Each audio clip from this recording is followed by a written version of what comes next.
चौहान।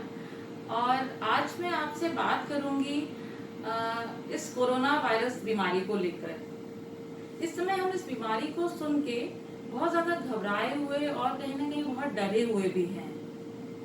मैं आज जो कुछ भी आज बताने वाली हूँ वो ज्यादा मैं बात करूंगी अपनी गर्भवती महिलाओं के लिए, क्योंकि इस समय जो हमारी गर्भवती महिलाएं हैं उनके लिए ये समय बहुत ही एक तरीके से डर का और घबराहट का बना हुआ है।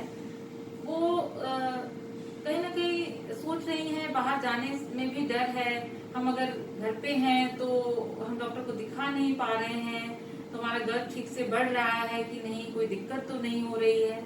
तो आज मैं इन्हीं सब बातों पे चर्चा करने वाली हूँ। देखिए, सबसे पहले तो हमें ये समझना होगा कि ये जो गर्भावस्था है ये कोई बीमारी नहीं है, ये एक साधारण हमारी बॉडी की कंडीशन है। जैसे कि एक नॉर्मल महिला जिस तरीके से उसका मानसिक और शारीरिक विकास होता है और वो अपने रिप्रोडक्टिव एज ग्रुप में पहुंचती है और साधारण तरीके से जो गर्भ धारण करती है, तो ये एक सामान्य प्रक्रिया होती है। तो हमें इसमें डरना बिल्कुल नहीं है। हमें अपने डॉक्टर से कोशिश करें कि फोन पे ही हम अपॉइंटमेंट लेके हम उनसे बात करें। शुरुआती दौर में आपके डॉक्टर आपको शुरू के 3 महीने में आपको विटामिन की कुछ गोली, और अगर आपको कोई ज्यादा उल्टी की तकलीफ कुछ होती है तो उसके लिए कुछ एक साधारण सी दवाई बताएंगे। 3 महीने के बाद आपको एक अल्ट्रासाउंड की जरूरत पड़ती है और कुछ ब्लड टेस्ट की जरूरत पड़ती है। ठीक है, आप उन ब्लड टेस्ट को कराने के लिए बाहर जाएंगे एक बार, और जब जब आप बाहर जाते हैं तो क्या क्या आपको सावधानी बरतनी है उसके बारे में मैं आपको बताऊंगी। तीसरे महीने में जब आपकी जांच हो जाती है, आप अपने डॉक्टर को एक बार मिल सकते हैं या आप उनको अपने व्हाट्सएप के जरिए उनसे अपनी रिपोर्ट शेयर कर सकते हैं।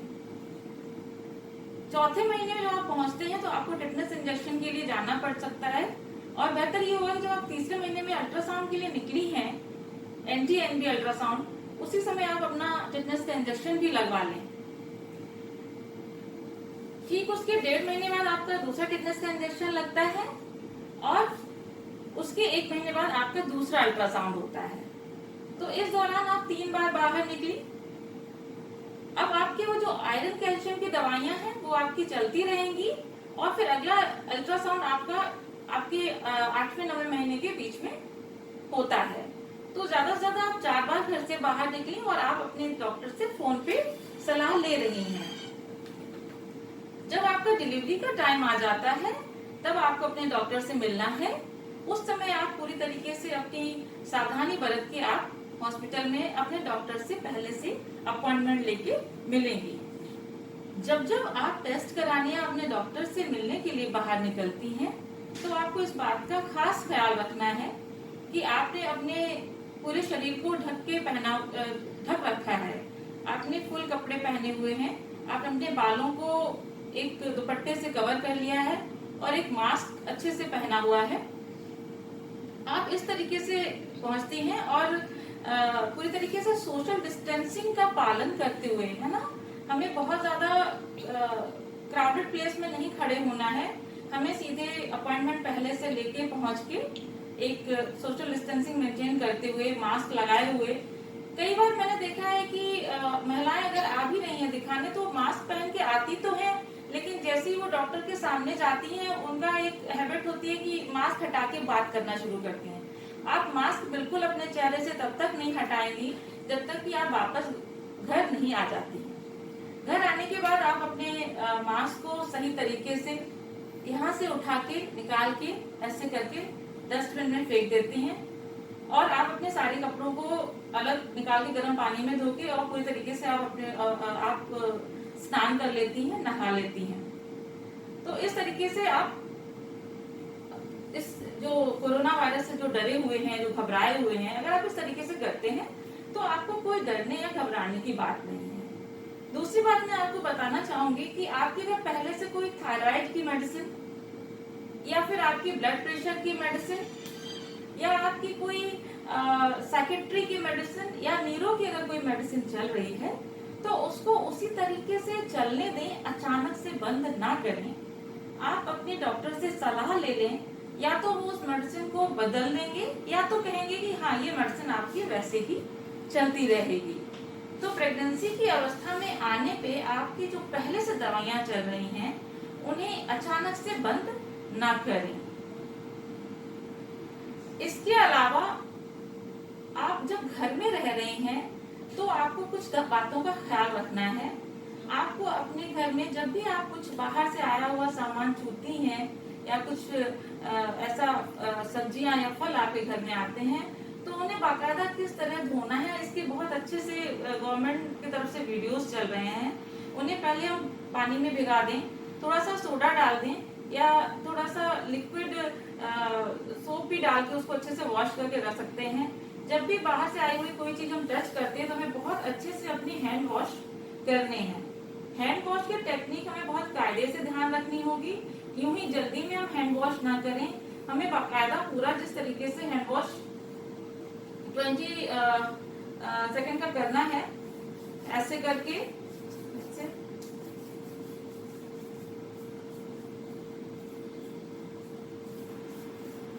बाकायदा हम जब भी हैंड वॉश करते हैं बाहर की कोई चीज टच करके तो हमें बहुत अच्छे से अपना हैंड वॉश करना होता है, जल्दबाजी में नहीं। अगर हम घर के अंदर हैं तो जरूर आप बार बार सैनिटाइजर या अल्कोहल का प्रयोग बिल्कुल ना करें, है ना, क्योंकि जब हम घर में है तो हम हैंड वॉश बहुत आसानी से कर सकते हैं।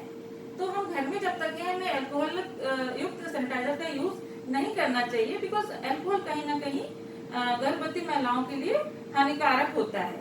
लेकिन जब आप बाहर जा रही हैं तो आप अल्कोहल बेस्ड सैनिटाइजर का यूज बिल्कुल कर सकती हैं, क्योंकि एक बार या 2 बार करने से आपको ऐसा कोई नुकसान नहीं होगा। दूसरी बात आती है कि आप घर में जब भी आपको ऐसा लगता है कि आपको कुछ जुकाम से ऐसा हो रहा है या कोई बुखार हो रहा है, कोई तकलीफ हो रही है, तो घबराएं बिल्कुल नहीं। क्योंकि जरूरी नहीं है कि अगर आपका गला खराब हुआ है, आपको जुकाम बुखार हुआ है तो ये कोरोना वायरस ही होगा, ऐसा बिल्कुल नहीं है। आप शांत रहें। आप सबसे पहले तो लिक्विड इनटेक अपना बढ़ाएं, पानी ज्यादा से ज्यादा पिएं। आपकी जो सप्लीमेंट्स आपको जो दिए हुए हैं विटामिन के, कैल्शियम के, आप देखें कि कहीं आप उनको छोड़ तो नहीं रही हैं।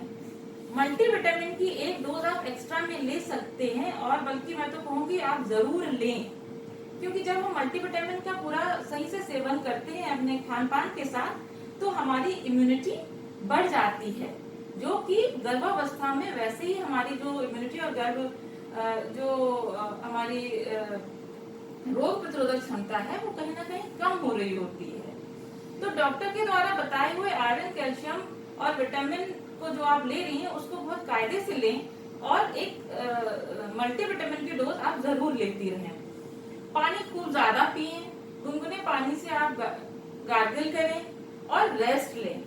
अगर आपको लगता है कि हाँ नहीं हमारी तबीयत ठीक नहीं हो रही है तो आप अचानक से डॉक्टर के पास पहुंचे ना, आप पहले उन्हें बताएं, फोन पे उनसे बात करें कि हमें ऐसी ऐसी तकलीफ हो रही है, और फिर उनके बताए हुए निर्देश के अनुसार ही काम करें।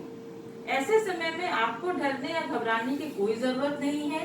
घर में बैठ के भी हम लोग कई चीजें कर सकते हैं, बाहर निकलना आप बिल्कुल अवॉइड करें। मुझे लगता है कि पूरी प्रेगनेंसी के दौरान आपको ज्यादा से ज्यादा 4 बार या 5 बार ही बाहर निकलना होता है, और ऐसे में आप अगर पूरी सुरक्षा के साथ बाहर निकलती हैं तो हमें इस कोरोना वायरस का कोई ऐसा ज्यादा खतरा नहीं होता है। तो उम्मीद करती हूँ कि आपको ये जानकारी से आगे लाभ मिलेगा और आप इस जानकारी से अपने आप को सुरक्षित रख पाएंगे। नमस्कार।